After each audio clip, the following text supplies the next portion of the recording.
Bonjour tout le monde. Nous sommes heureux d'être là encore aujourd'hui pour chanter en l'honneur de l'Éternel. Et le premier chant qu'on va vous interpréter dit que... Alors il dit quoi les deux là? Il dit que l'Éternel règne. Voilà, l'Éternel règne et qu'il est majestueux. Amen.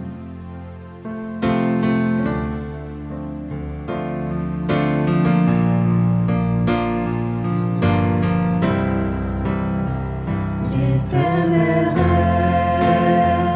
il est majestueux. L'Éternel règne, il est saint de force.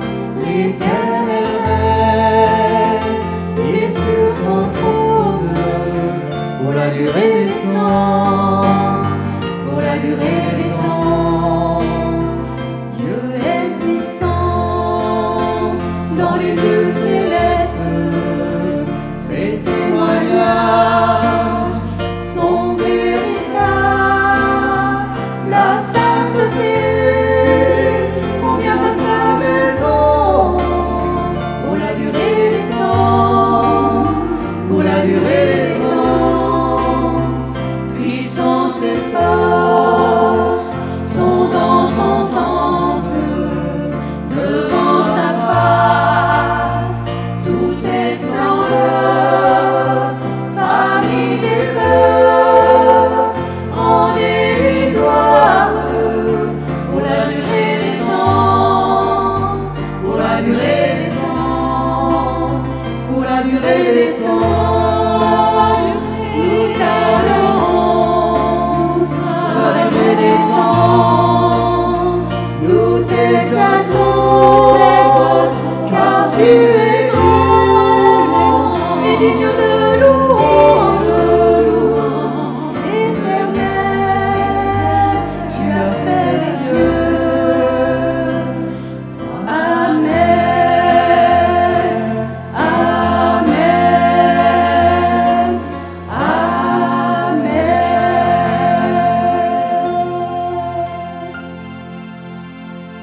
Alléluia. Amen, Seigneur. Oui, tu as fait les cieux et la terre et tu es digne de louange. Et ensemble nous t'adorons. Amen. Merci Seigneur. Le deuxième chant que nous voulons chanter nous parle de la grande bienveillance de notre Dieu.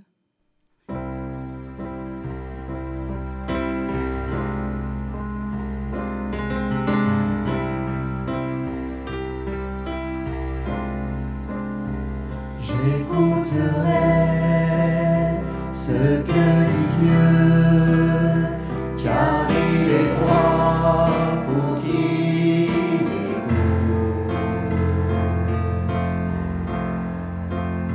Sa paix divine est sur tous ceux qui vont à lui quand vient le doute.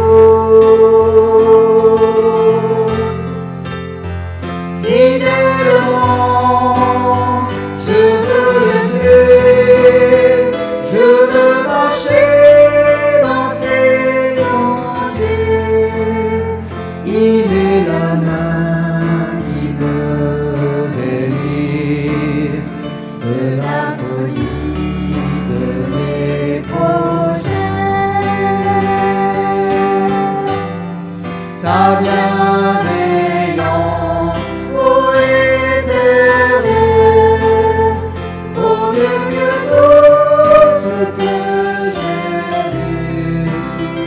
Ma délivrance est sous ton aile, sur le rocher de ton salut.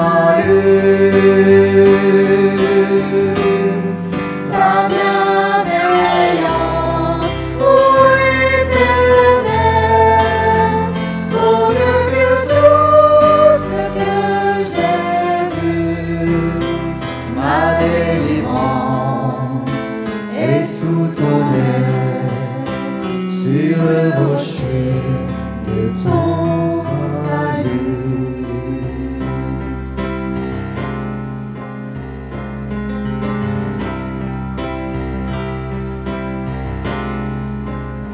Sa gloire est proche, son règne vient, et le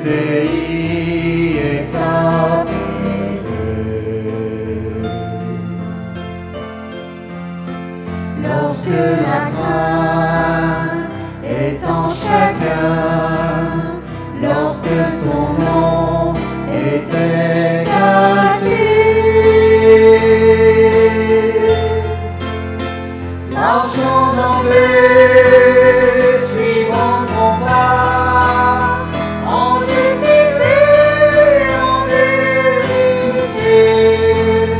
Recevons tout ce qu'il voudra, ce que sa main veut nous donner. Ta bienveillance, ô Éternel, vaut mieux que tout ce que j'ai vu. Ma délivrance est sous ton œil, sur le rocher de ton salut. Ta bienveillance, ô Éternel, vaut mieux que tout ce que j'ai vu. Ma délivrance est sous ton œil, sur le rocher de ton salut, sur le rocher de ton salut.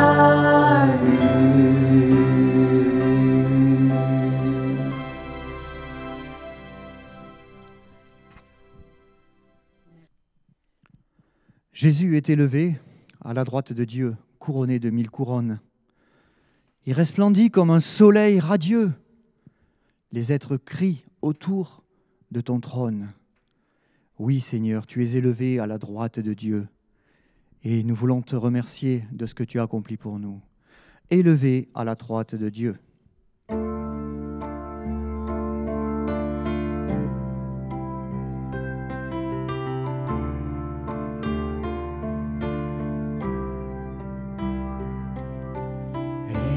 Élevé à la droite de Dieu, couronné de 1000 couronnes, tu resplendis comme un soleil radieux.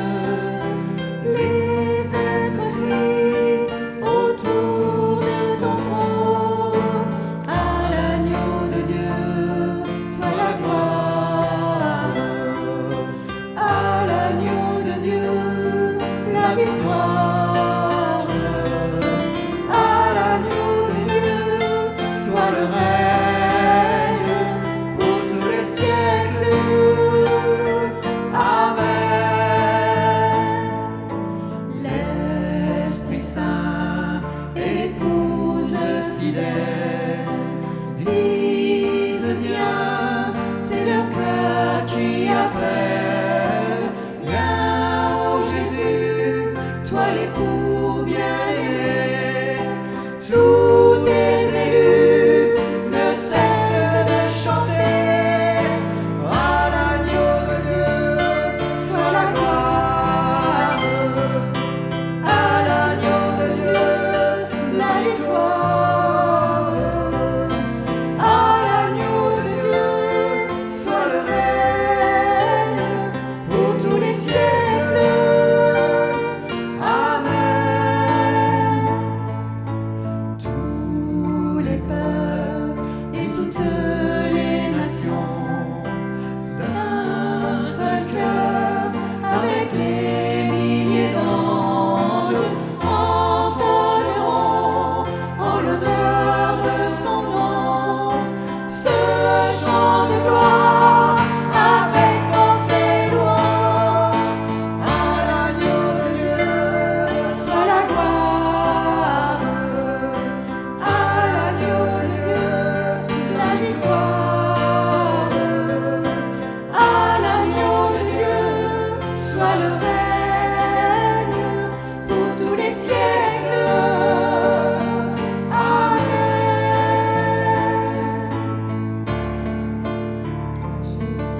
Ô Seigneur, Nous te louons, oui, Seigneur, nous t'adorons. Tu es nous voulons digne te de louange louer et et t'adorer, d'adoration. Seigneur, tu le mérites. Tu t'es sacrifié à notre place pour nous offrir l'éternité. Gloire à toi, seul. Seigneur. Nous attendons ce jour, Gloire Seigneur. à notre Dieu, à notre Merci Sauveur. pour tout ce que tu fais dans Merci, notre Seigneur vie. Tout-Puissant. Tu Alléluia. es fort. À toi la gloire, Seigneur. Alléluia. À l'agneau de Dieu soit la gloire. À l'agneau de Dieu la victoire. À l'agneau de Dieu soit le règne pour tous les siècles.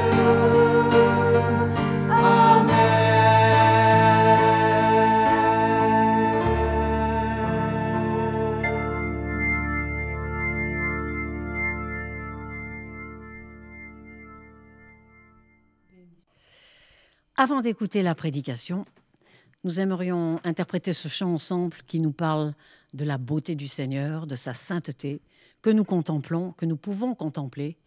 Merci Seigneur, parce que toutes choses pâlissent à ta lumière, tellement merveilleuse.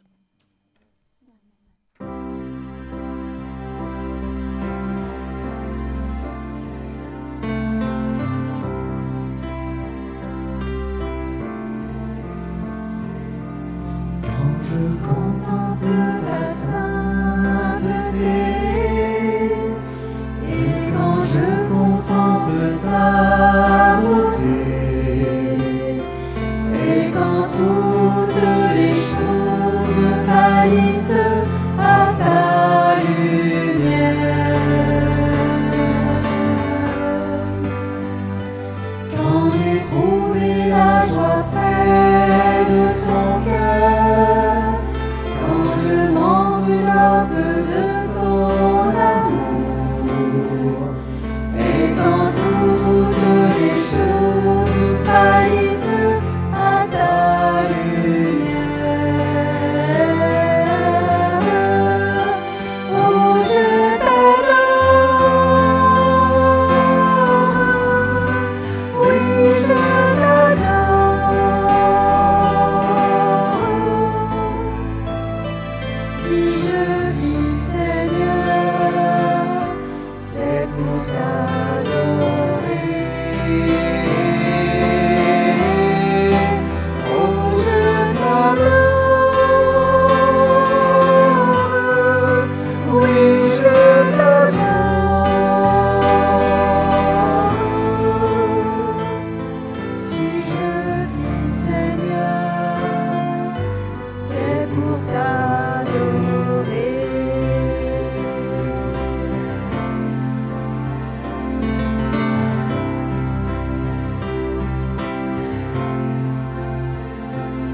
Quand je contemple ta sainteté et quand je contemple ta beauté et quand toutes les choses pâlissent à ta lumière, quand j'ai trouvé la joie près de ton cœur, quand je m'enveloppe de ton amour, et quand toutes les choses pâlissent à ta lumière, oh je t'adore, oui je t'adore.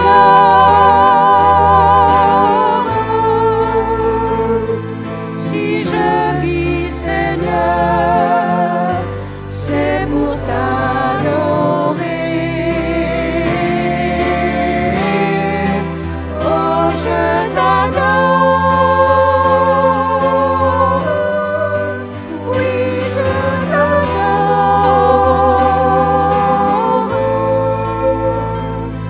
Si je vis, Seigneur, c'est pour t'adorer.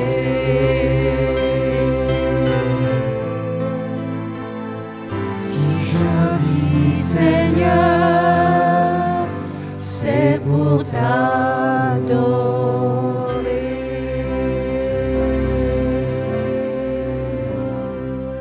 Alléluia. Oui, Seigneur, si je vis, c'est pour Je te t'adorer. loue, t'adorons et nous te Merci louons. Seigneur, tu es un Dieu Toi puissant. seul est digne un de Dieu louange et grand, d'adoration, Seigneur. Merci. Béni soit ton nom. Alléluia.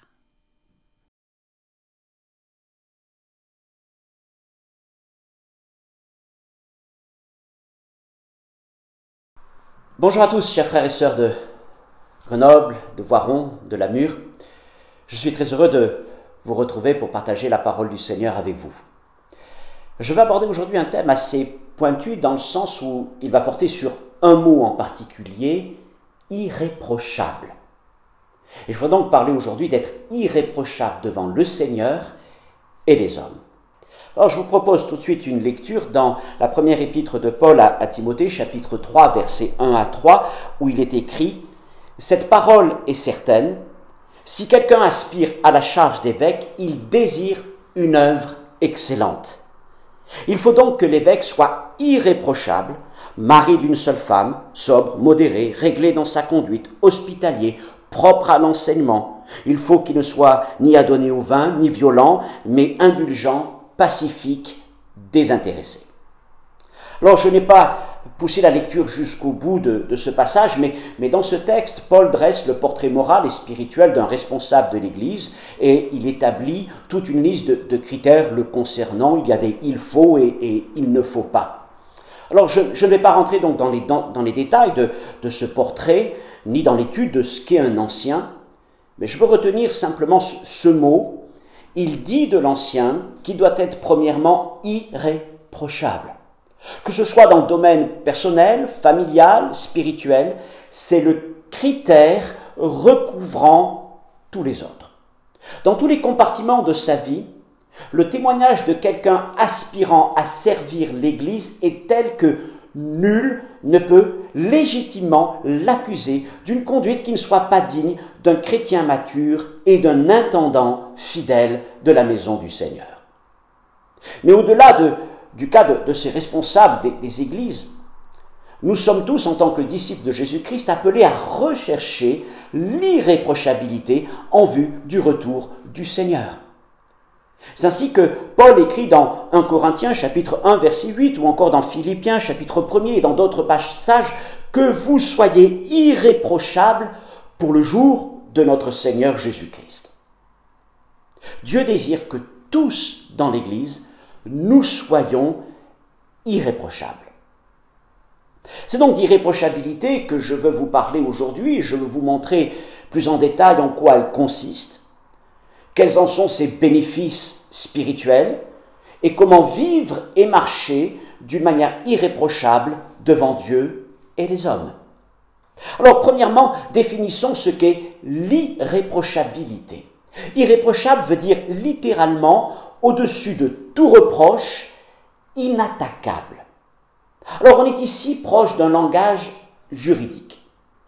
Et l'idée est qu'on ne peut porter d'accusation étayée, éprouvée contre telle personne qui est qualifiée dès lors d'irréprochable. Quelqu'un d'irréprochable demeure dans la parole de Dieu.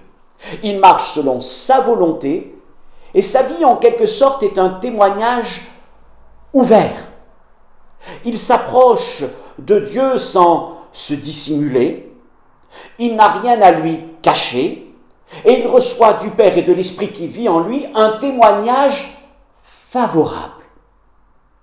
Mes frères et sœurs, Dieu attend d'un disciple qu'il soit digne d'être considéré en toute chose comme un modèle d'irréprochabilité ou encore d'intégrité dont les marques sont évidentes aux yeux de tous dans l'Église comme dans le monde.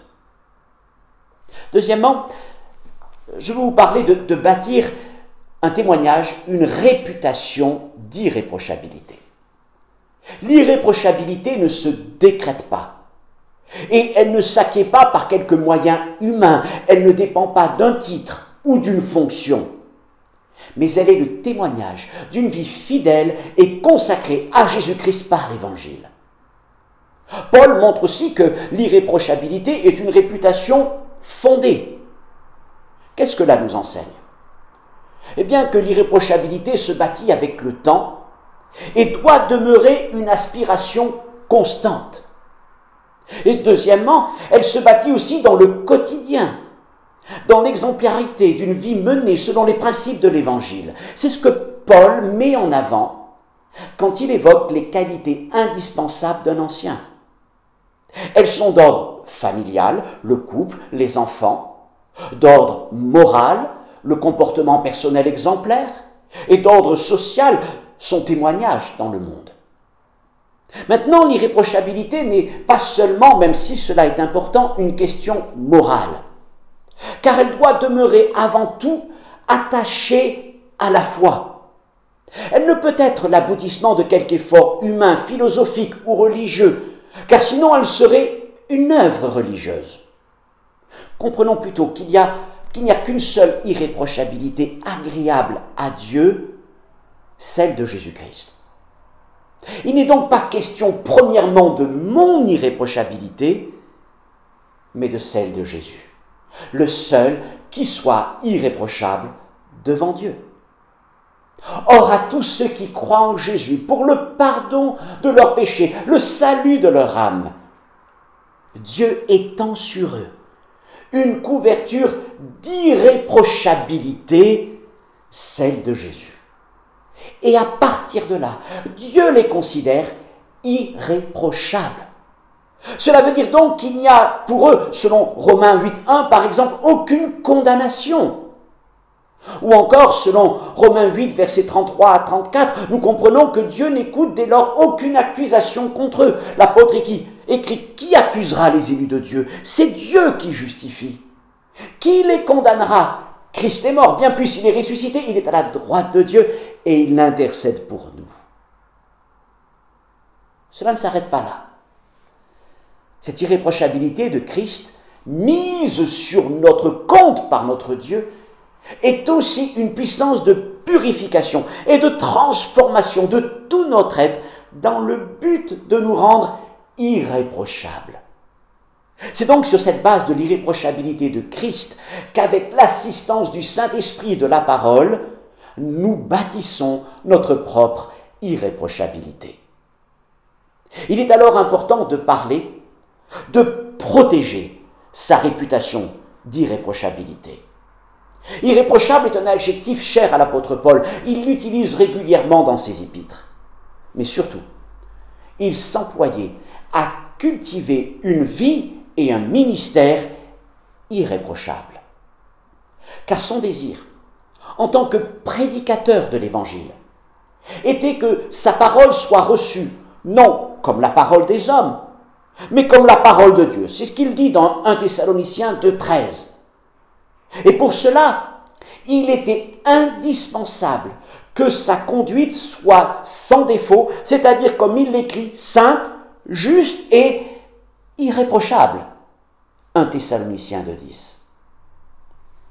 Sachant mieux que quiconque que cette irréprochabilité était avant tout un don de Dieu, il faisait tout pour la défendre, la protéger, la préserver, étant conscient que bien des événements de la vie ou du ministère ne manqueraient pas de l'altérer s'il n'y prenait point garde.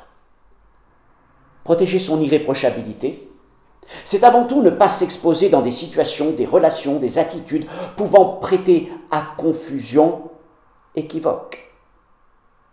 Paul pressait Tite et Timothée d'être des modèles en toute situation et de manifester des progrès qui soient évidents aux yeux de tous, de fuir ce qui devait être fui et de veiller sur leur rapport.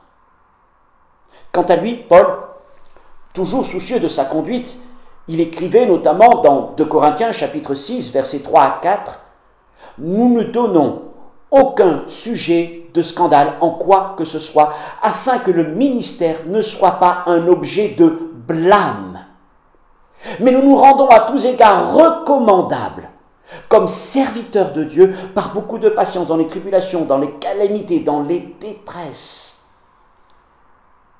Dans ce passage, Paul nous laisse donc 2 leçons de protection de notre irréprochabilité. 1. Ne pas nous exposer au blâme. Et deuxièmement, demeurer en toutes circonstances recommandable.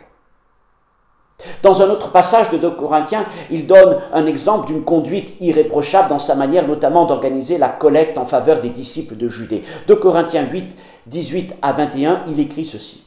« Nous envoyons avec lui Tite, le frère dont la louange en ce qui concerne l'Évangile est répandue dans toutes les églises, et qui, de plus, a été choisi par les églises pour être notre compagnon de voyage dans cette œuvre de bienfaisance que nous accomplissions à la gloire du Seigneur, même et en témoignage de notre bonne volonté. » Et il rajoute, « Nous agissons ainsi, afin que personne ne nous blâme au sujet de cette abondante collecte à laquelle nous donnons nos soins. » Paul nous fait comprendre que le désir de préserver une réputation d'irréprochabilité et de ne donner flanc à aucune critique inutile doit nous amener à la prudence et à la sagesse.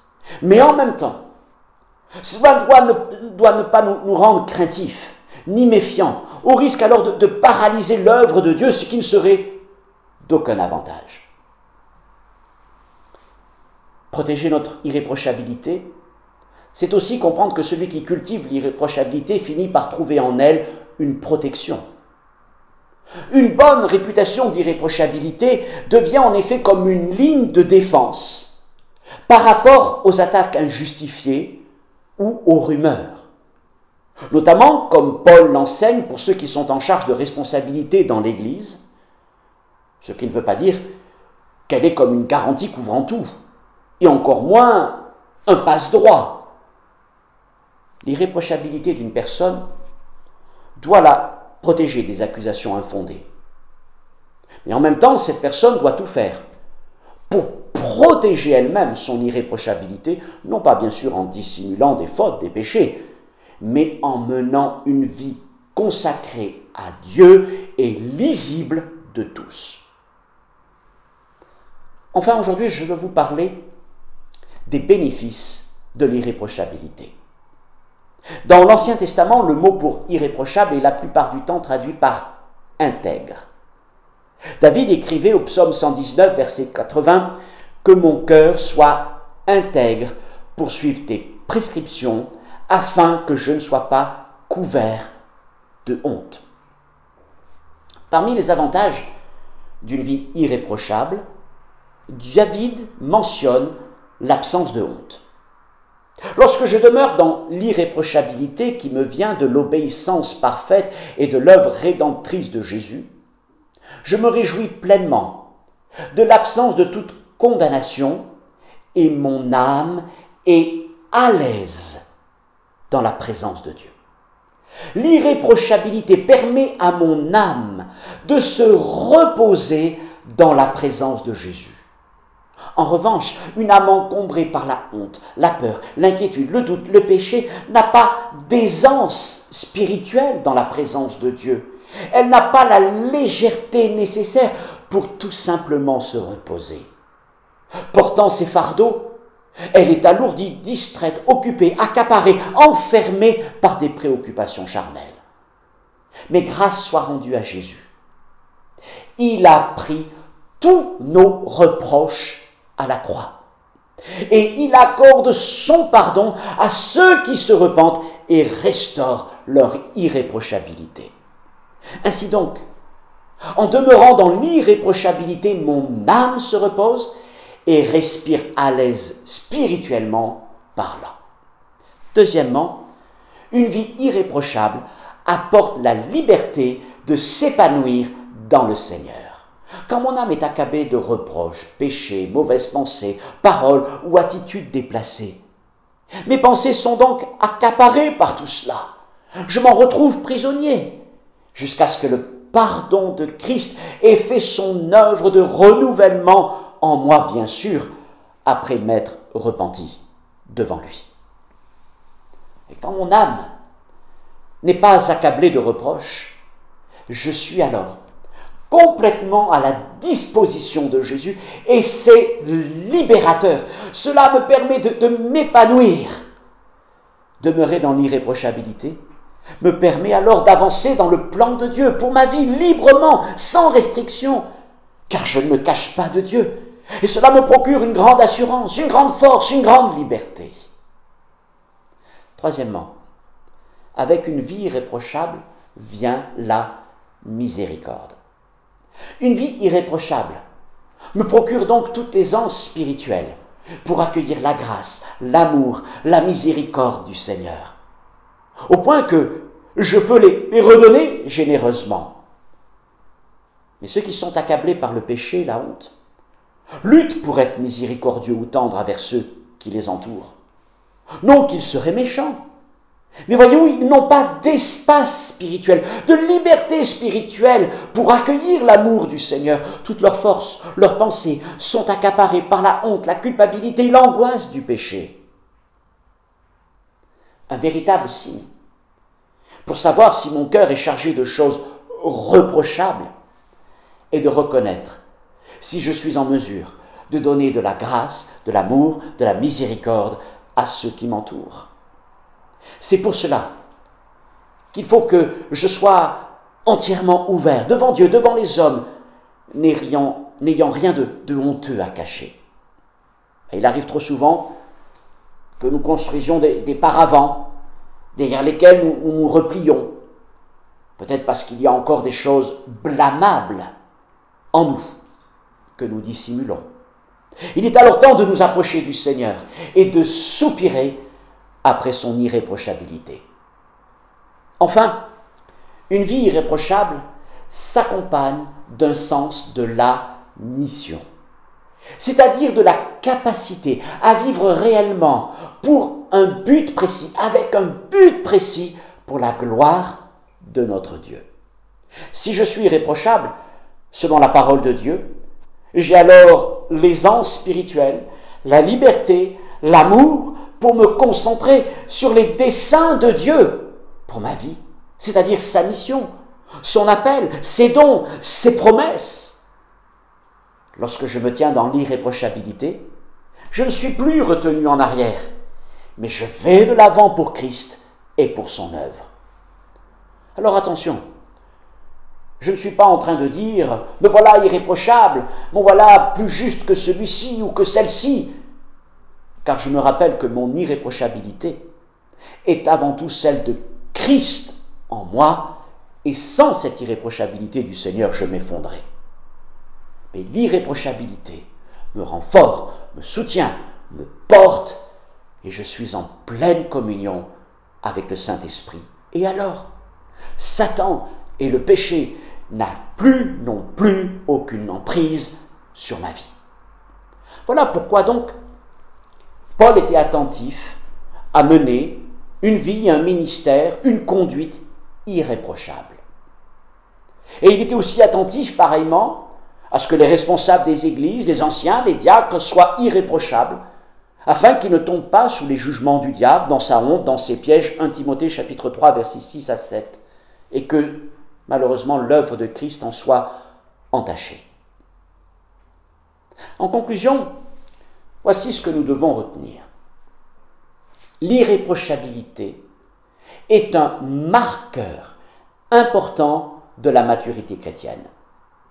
Elle ne dit pas que telle personne est parfaite ou très spirituelle, mais elle nous apprend que cette personne a appris à traverser la vie en gardant son témoignage public et privé à la gloire de Dieu. Elle a cherché, en toutes circonstances, à se rendre recommandable devant notre Seigneur et devant les hommes. Deuxièmement, sur la base de l'irréprochabilité de Jésus-Christ, nous devons bâtir et défendre, protéger, avec l'assistance du Saint-Esprit, notre propre irréprochabilité. Elle sera alors une source de grande liberté, de force et d'épanouissement dans le Seigneur.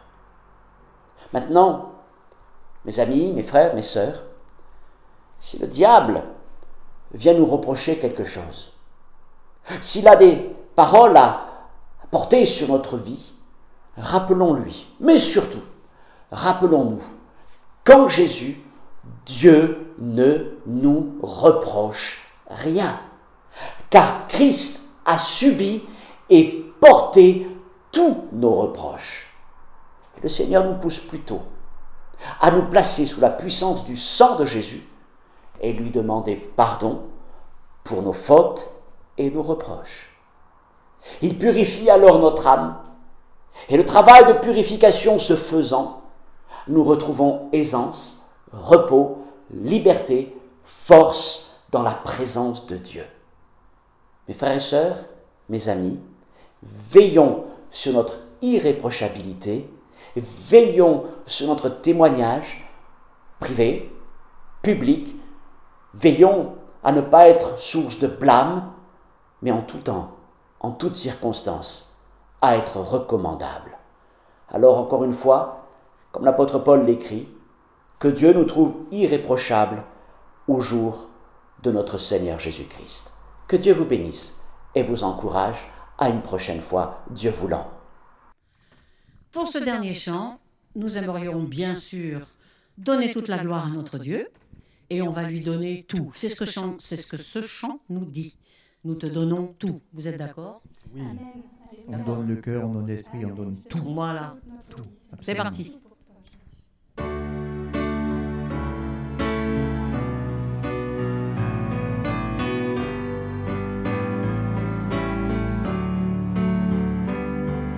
Je te donne mon cœur, il ne m'appartient plus. Ce que j'ai de meilleur, tout est pour toi, Jésus. Un parfum de valeur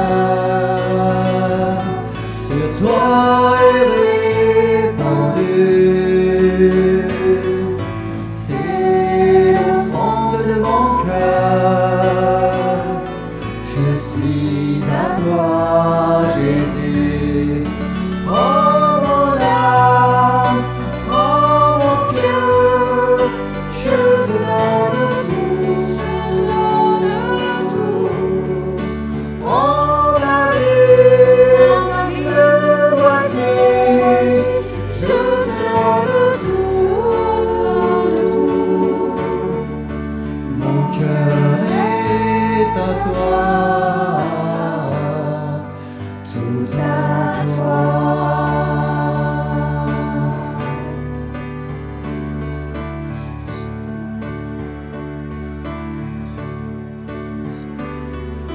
Je te donne mon cœur,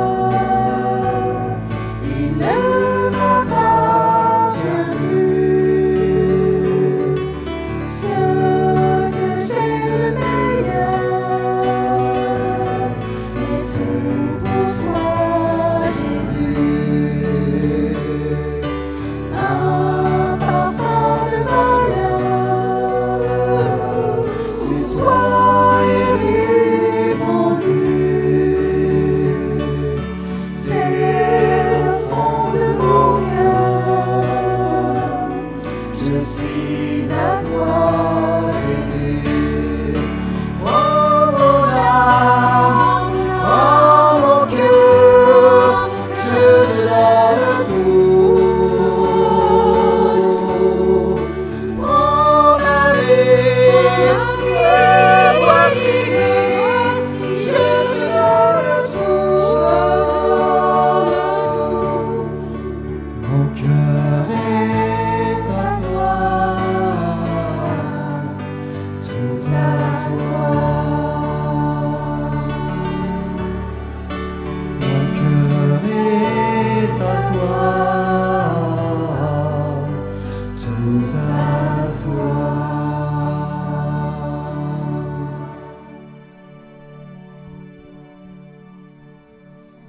Oui, Seigneur, je te donne tout. Prends mon cœur, prends mon âme, prends tout. Merci, merci pour ton amour, Seigneur. Au revoir à tous et à bientôt.